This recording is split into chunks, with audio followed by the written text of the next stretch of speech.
ஒரு அப்பா தம் பிள்ளைய கையை பிடிச்சு நடத்துறாரு. ஆவியானவர் உங்களை எதை பிடிச்சு நடத்துறாரு?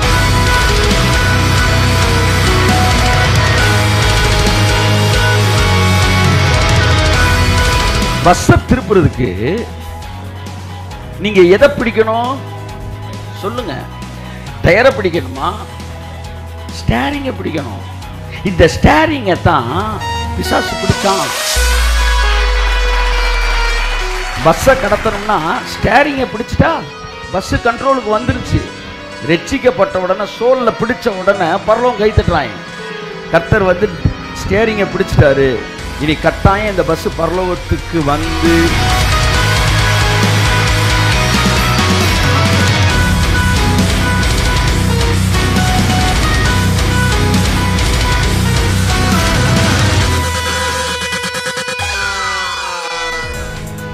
சொன்னவரை விட்டுட்டு சொன்னதுக்கு பின்னாடி போனா அதுக்கு பேர் இன்டிசிப்ளின். சொன்னதை விட்டுட்டு சொன்னவர் பின்னாடி போனா அதுக்கு பேர் டிசிப்ளின்.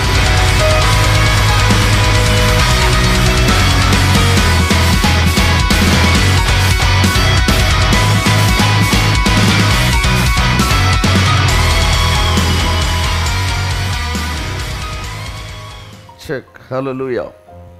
ஓகே, தேவனுடைய பிரசன்னத்தில் உங்களை வரவேற்கிறேன். கரங்களை தட்டி கர்த்தருக்கு நன்றி சொல்லுவோம். ஆமென். இந்த பைபிள் ஸ்டடிக்கு உங்களை அன்புடன் அழைக்கிறேன். So God is good. இன்றைக்கு பிவேர் ஆஃப் பேலன்ஸ் டாக்ட்ரின்ஸ் என்கிற தலைப்பிலே உங்களோடு நான் பேச விரும்புகிறேன். Beware of balance doctrines. கரங்களை தட்டி கர்த்தருக்கு நன்றி சொல்லுவோம். ஆமென், ஆமென். நீங்கள் கருப்புன்னு சொல்கிறாலும் நம்பிடலாம், இல்லை சார் சிகப்பு அப்படின்னு சொல்கிறாலே நம்பிடலாம். ஆனால் பிசாசு எங்கே இருப்பான் என்றால் கருப்பு மாதிரி சிகப்பு, சிகப்பு மாதிரி கருப்பு. That is the spot of backsliding. ஆவியானவர் நினைக்கிறேன் ரொம்ப உந்தி ஏவினார் உடனடியாக இந்த விஷயத்தை குறித்து பேச வேண்டும் என்று சொல்லி. ஏனென்றால் 1ஆம் நூற்றாண்டு கிருபை உபதேசம் அடுத்த நூற்றாண்டுகளில் விழுந்து போனதற்கு காரணம் இந்த பேலன்ஸ் டாக்ட்ரின். இந்த உலகத்திலே ரொம்ப ஒரு டேஞ்சரான ஒரு வேர்டு இருக்கும்னா தட் இஸ் பேலன்ஸ் டாக்ட்ரின். 93ல் பேலன்ஸ் டாக்ட்ரின் அப்படின்ற ஒரு சத்தத்தை நான் கேட்குறேன். A matured Christian is a balanced Christian அப்படின்னு ஒருத்தர் எழுதுறாரு. தேவ கோபம் வேணும், தேவ நீதி, தேவ அன்பு வேணும், வந்து இது செய்யணும் அதுவும் செய்யணும், இதுவும் செய்யணும் அதுவும் செய்யணும் அப்படின்னு ஒரு புக்கு எழுதுறாரு. அந்த காலத்தில் நான் புத்தகங்கள்லேயே ரொம்ப பொக்கிஷமாக பாதுகாத்து வைத்திருந்த புத்தகம் வந்து அந்த புத்தகம். அந்த தலைப்பு நான் சொல்ல விரும்பலை, பேலன்ஸ்டு டாக்ட்ரின். ஆனால் புத்தகம் எழுதினவரே அடுத்த ஒரு புத்தகம் எழுதினார். அங்கே தான் ஆவியானவர் வேலையே இருக்குது. நான் எழுதினதை நீங்கள் தப்பாக எடுத்துக்கக்கூடாது. A matured Christian is a balanced Christian, but he is not a compromised Christian அப்படின்னு எழுதினார். பேலன்ஸுன்ற பேரில் ரெண்டுக்குமே காம்ப்ரமைஸ் ஆகிறதுக்கு பேர் பேலன்ஸ் கிடையாது. பேலன்ஸுன்றது வேற, அது நல்ல வார்த்தை. ஆனால் இன்னைக்கு காம்ப்ரமைஸ் ஆகிறத பேலன்ஸ்ன்னு பேசுகிறாங்க. கிருபைக்கு வந்துட்டீங்க, நல்லா என்ஜாய் பண்ணுறீங்க. இப்போ பேலன்ஸுன்ற பேரில் நீங்கள் மெதுவாக கிரியைக்குள்ளே போவீங்க. இதுதான் கலாத்தியர் 3ஆம் அதிகாரத்து கலாத்தியரில் வந்து அந்த புத்தகத்திலே அவன் எழுதினது. அன்னைக்கு வந்து கிருபையை தாண்டி அப்படின்னு ஒரு குரூப் பேசிக்கிட்டு இருந்தாங்க. கிருபையை பியாண்ட் த கிரேஸ் அப்படின்னு. அங்கே தான் எப்போவுமே ப்ராப்ளம் ஸ்டார்ட் ஆகுது. பியாண்ட் த கிரேஸ்ன்னு எதுவுமே கிடையாது. கிருபைக்கு மேலே எத்தனை பில்டிங் வேணாலும் கட்டலாம், அஸ்திபாரத்துக்கு மேலே. ஆனால் அஸ்திபாரத்தை தாண்டி அப்படின்னு போனீங்கன்னா அங்கே அஸ்திபாரம் இல்லை. நான் சொல்கிற புரியுதா? 20 சென்ட்டுக்கு நான் அஸ்திபாரம் போட்டிருக்கேன், நீ 40 மாடி கூட கட்டலாம். ஆனால் 20 சென்டை தாண்டி அப்படின்னா அங்கே கிறிஸ்து இல்லை, அங்கே கரையம் இல்லை, அங்கே சிலுவை இல்லை, அங்கே இயேசுவின் ரத்தம் இல்லை, அங்கே வந்து விலைக்கரையம் இல்லை, அங்கே வந்து அஸ்திபாரம் இல்லை. So you must be very careful. இப்போ எனக்கு லா பேசுகிறவங்கள பற்றி எனக்கு பயமே கிடையாது, ஏன்னா நமக்கு தெரிஞ்சிடும். கிரேஸ் பேசுகிறவங்கள பற்றி எனக்கு பயம் கிடையாது.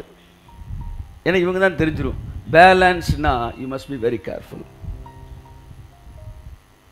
அப்பா பிள்ளையானா ஆமா, அம்மா பிள்ளையானா அதுக்கு ஆமான்றான். நான் சொல்லவா, எல்லாருக்கும் நல்லவன், எவனுக்கும் நல்லவன் கிடையாது. எனக்கு நண்பன் எதிரிக்கு எதிரி, எனக்கு நண்பன் எதிரிக்கு நண்பன்னா நீங்கள் கொஞ்சம் யோசிக்கணும். ஏன்னா இயேசு சொன்னார், சீசன் எவனும் தன் எஜமானனை விட பெரியவன் அல்ல. இந்த வார்த்தை எங்கே தெரியுமா சொன்னார்? அற்புதங்கள் செய்கிறதுக்கு சொல்லலை, அற்புதங்கள் செய்கிறதுக்கு வைக்கல சொல்லலை அவர். ஏன்னா அற்புதங்கள் வந்து அவரை விட அதிகமாக தான் செய்யணுன்றார். ஒரு விஷயத்தில் மட்டும் என்னை விட நீ பெரிய ஆளாகவே முடியாதுன்றார். என்ன விஷயம் தெரியுமா? என்ன விஷயம்?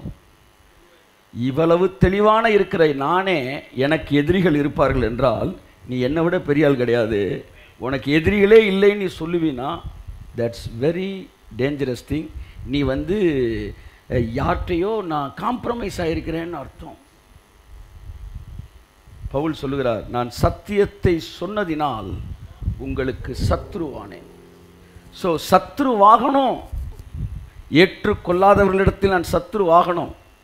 ஏற்றுக்கொள்ளாதவர்களுக்கு நான் நண்பனாக இருந்தேன் என்றால் நான் எங்கேயோ வழுவி இருக்கிறேன், அவர்கள் சொல்லுகிற வார்த்தையை நான் ஏற்றுக்கொண்டிருக்கிறேன் என்று அர்த்தம்.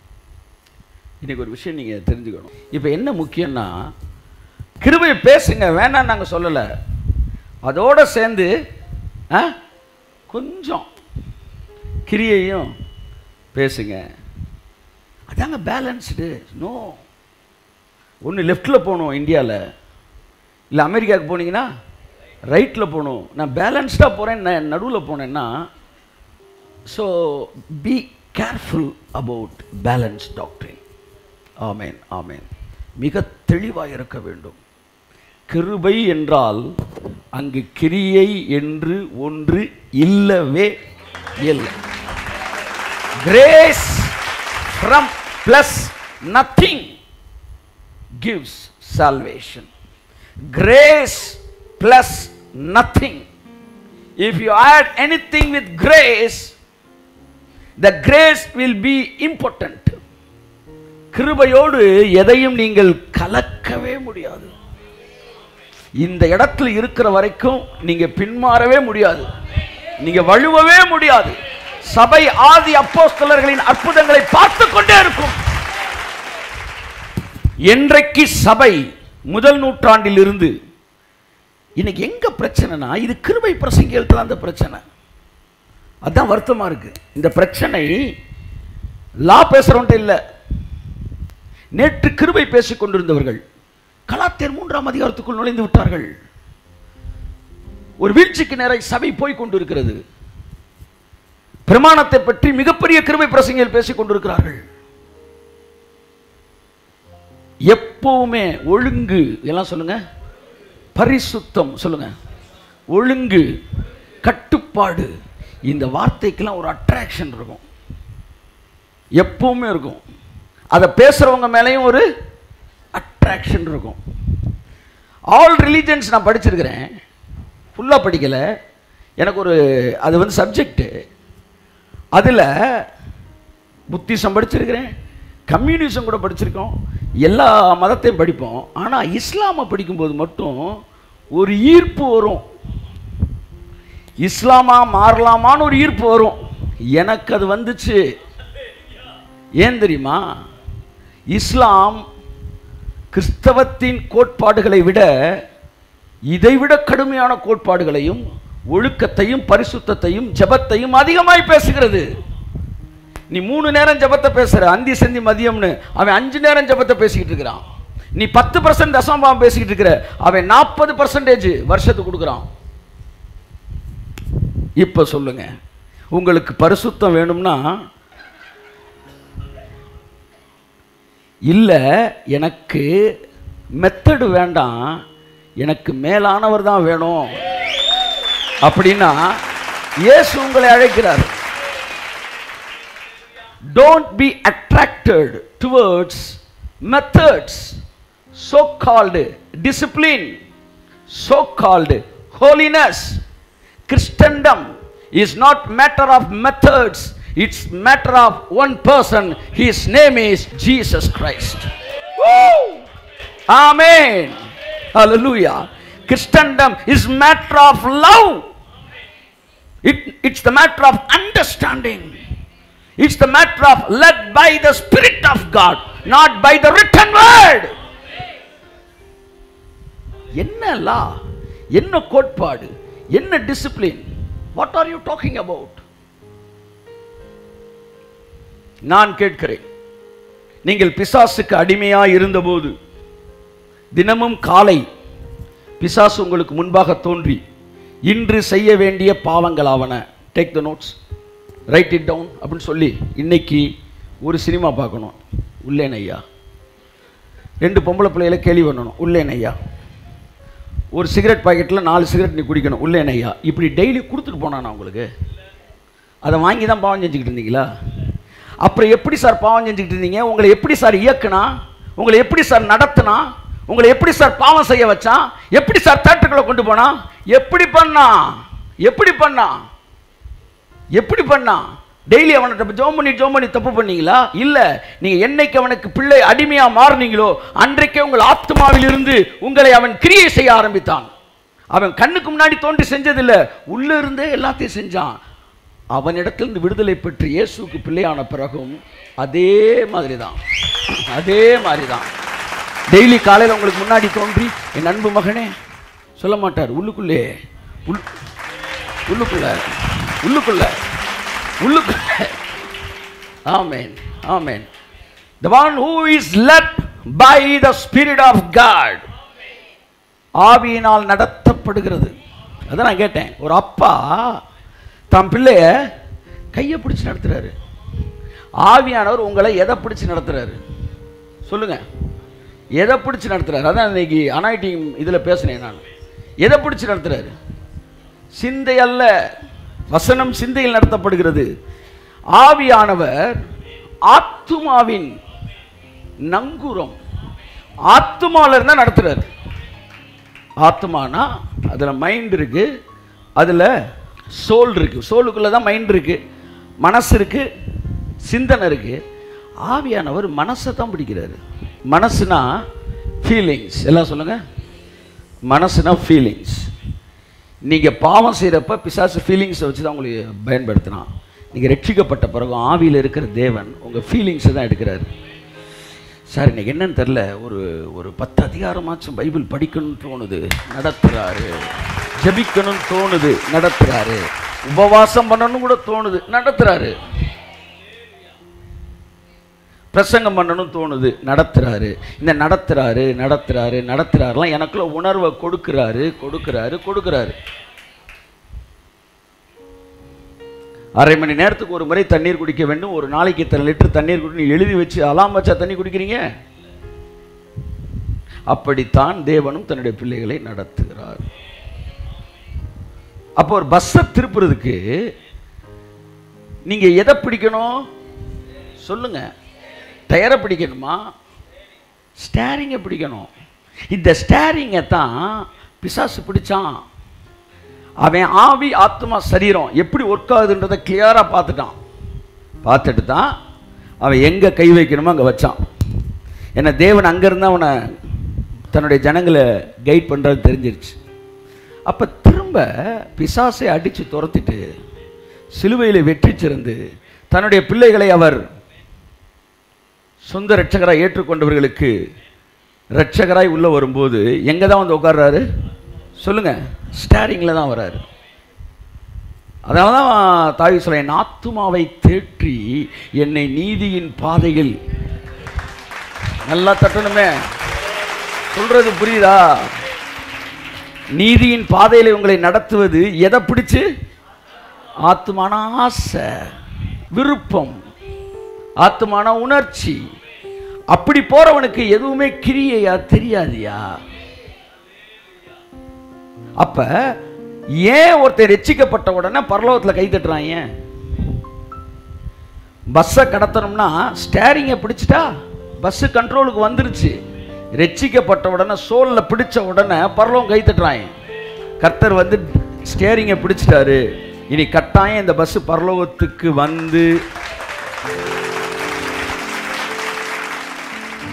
புரியுதா? ஸோ இதுக்கு பிறகு நீங்கள் பேசுகிறதெல்லாம் குழப்பம்ன்றேன். புரியுதா உங்களுக்கு?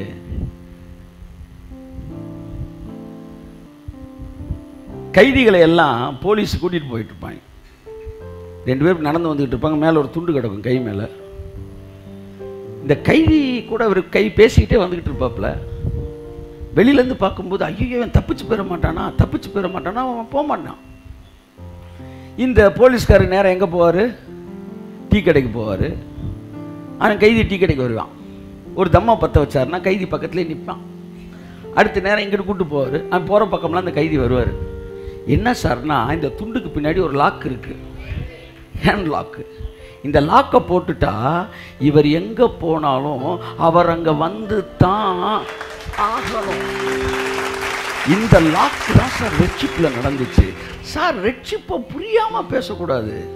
ரெட்ஷிப் என்பது ஒரு லாக்கு. நீங்கள் நீதிக்கு அடிமை ஆனீர்கள். சார் நீங்கள் அடிமை சார். சார் நீங்கள் அடிமை சார், நீதிக்கு அடிமை சார்.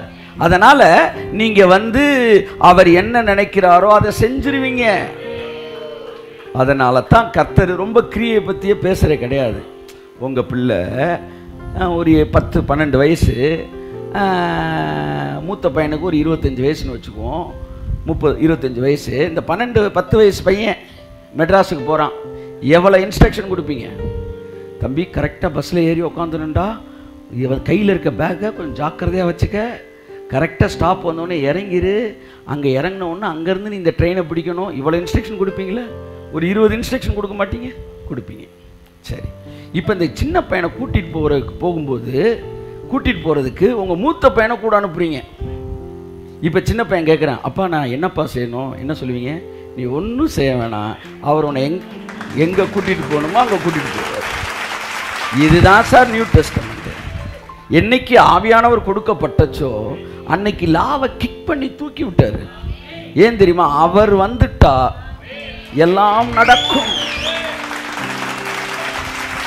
இங்க நீங்க பேலன்ஸ் பேலன்ஸ்ன்ற பேர்ல இன்னைக்கு கிரியைகள் உள்ள வரக்கூடாது. நான் பேச வரேன். You must be very careful. ஒரு தாய் தனக்கு 3 பிள்ளை இருக்கும்போது 3 பேருக்கும் ஆளுக்கு ஒரு கிளாஸ் பால் கொடுக்கலாம், பேலன்ஸ்டா. இதுக்கு தான் பேலன்ஸ்னு பேர். 3 பிள்ளைங்க சமநிலையாக நடத்துறது. ஆனால் ஒரு கிளாஸ் பால் குடிச்சிட்டிங்களா, இந்தாங்க ஒரு கிளாஸ் விஷத்தை குடிங்க, பேலன்ஸ்டாக இருக்கணும். அப்படின்னா that's not balanced. Must be very careful. ஏன்னா முதல் நூற்றாண்டிலே ஆவியானவர் நீங்கள் என்ன பேசினார்? கிறிஸ்தவம் முதல் நூற்றாண்டிலே கிருபையிலிருந்து விழுந்ததற்கு காரணம் ஒரே ஒரு வார்த்தை, ஜஸ்டின். என்ன? பேலன்ஸ்ட். இது இன்றைக்கு கேட்ட வார்த்தை அல்ல, இது நான் 93 கேட்ட வார்த்தை. அப்ப இது ஒரு நல்ல வார்த்தை. ஆனால் புரிந்து கொள்ளப்படாமல் அங்கே தவறுகள் நடக்கிறது. இப்படித்தான் அற்புத அடையாளங்கள் குறைய ஆரம்பிச்சிச்சு.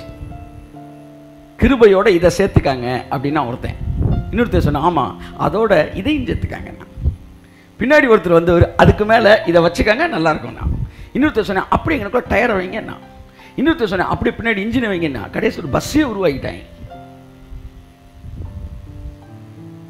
You must be very careful. ஒவ்வொரு முறையும் ஒவ்வொரு நாளும் எழுந்திருக்கும் போது இந்த நாள் எனக்காக ஏற்கனவே சிலுவையிலே முடிக்கப்பட்டு இருக்கிறது இருக்கிறது இருக்கிறது. இந்த செய்தி எத்தனை பேர் கேட்பார்கள் என்று ஏற்கனவே எழுதப்பட்டு இருக்கிறது. இந்த செய்தி எத்தனை லட்சங்களை உருமாற்றம் அடைய செய்யும் என்பது ஏற்கனவே எழுதப்பட்டு இருக்கிறது.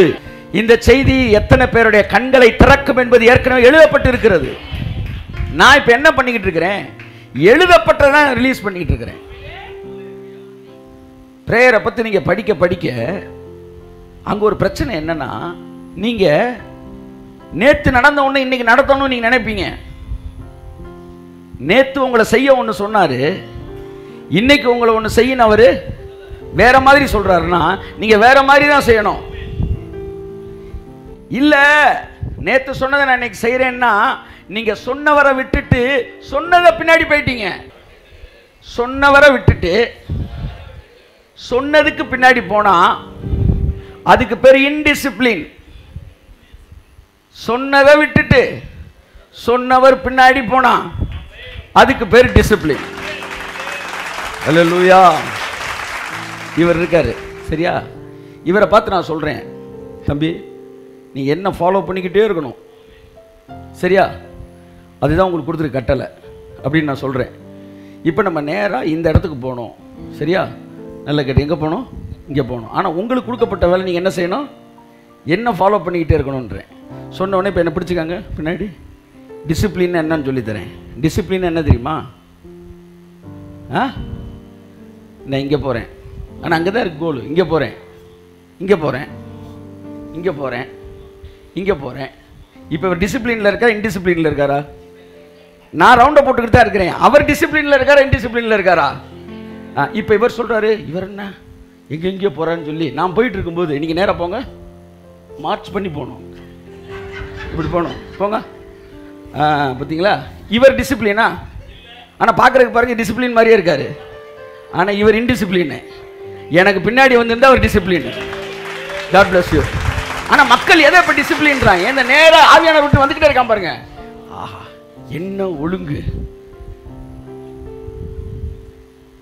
This is called so-called discipline. The real discipline is following the spirit of the Lord.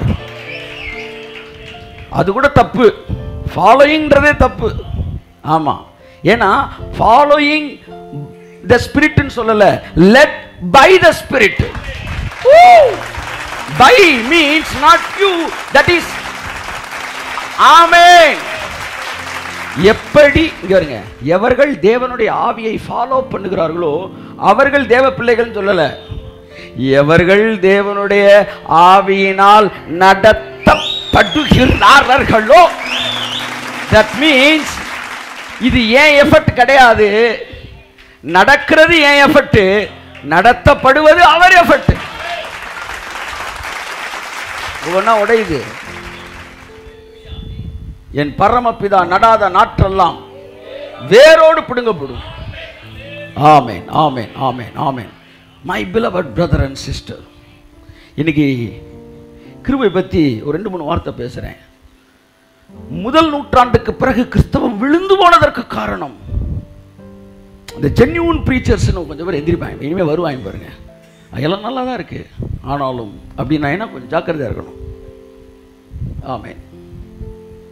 ஆனாலும் அல்ல, ஆமென் சொல்லுவோம். வாசிப்போம் ரோமர் 4:6. அந்தப்படி கிரியைகள் இல்லாமல், எல்லாம் சொல்லுங்க, அந்தப்படி. வாசிங்க. கிரியைகள் இல்லாமல், கிரியைகள் இல்லாமல். கிரியை வேணுமா வேணாமா? இல்லை, ரெண்டும் சமநிலையா வந்து நீங்க இதை சேர்க்கணும். தப்பு சொல்றீங்க, எல்லாமே தப்புன்னு சொல்ல, இந்த வார்த்தை மட்டும் தப்புன்றேன். கிரியைகளை கிருபையோட சேர்க்கவே கூடாது. காலையில் எந்திரிக்கிறேன், நான் நீதிமானா தான் எந்திரிக்கிறேன், கை தட்டுங்க ஒரு அவருக்கு. ஆமென், ஆமென், ஆமென், ஆமென், ஆமென். சார், கிரியை என்று ஒன்று இருக்கும் என்றால் அவர் செய்து முடித்ததை நான் விசுவாசிக்கிறேன் பாருங்க, அது மட்டும்தான் என் வேலை. நான் கிரியையே இல்லாம ரட்சிக்கப்பட்டிருக்கிறேன் சொல்றேன்ல, அதுதான் கிரியையே. கிரியை இல்லாமல். அடுத்து வாசிங்க, முந்தின வசனம் வாசி. ஒருவன் கிரியை செய்யாமல் பாவியை நீதிமான் ஆக்குகிறவரிடத்தில் விசுவாசம் வைக்கிறவனாய் இருந்தால் அவனுடைய விசுவாசமே பாவியை எப்படி நீதிமான் ஆக்குறாரா? கிரியை இல்லாமல். ஹலோ, மறந்துடாதீங்க. யாராவது கிரியை பேசினா கொஞ்சம் ஜாக்கிரதையா இருங்க. கிரியை வேற, நற்கிரியை வேற. ஆமா, ரட்சிக்கப்பட்டதனால அன்பினால கிரியை செய்கிற அவுட் ஆஃப் லவ்ல நீங்க பண்றதுக்கு பேரு கிரியையே கிடையாது, கிடையாது. போதகர்கள் மைல்டா கொடுப்பாங்க, தீர்க்கதரிசிகள் ஷார்ப்பா கொடுப்பாங்க. ஆமாம், நான் பரவாயில்ல. எரேமியா, ஏசாயெல்லாம் ரொம்ப கேவலமா பேசியிருக்கிறாங்க. என்ன சொன்னாங்கன்னா, உங்கள் நீதி அழுக்கான கந்தை. ரொம்ப அசிங்கமாக இருக்குல்ல? இப்படி சொன்னாதான்டா இனிமேல் சுயநீதினே நீ பேச மாட்ட. ஏன்னா உன் சுயநீதி அவ்வளவு அழுக்கானது. என்ன சுயநீதி பேசுற? சுயநீதின்னு ஞாபகம் வரும்போதெல்லாம் ஆமாம், உனக்கு ஞாபகம் வந்துக்கணுன்ட்டு.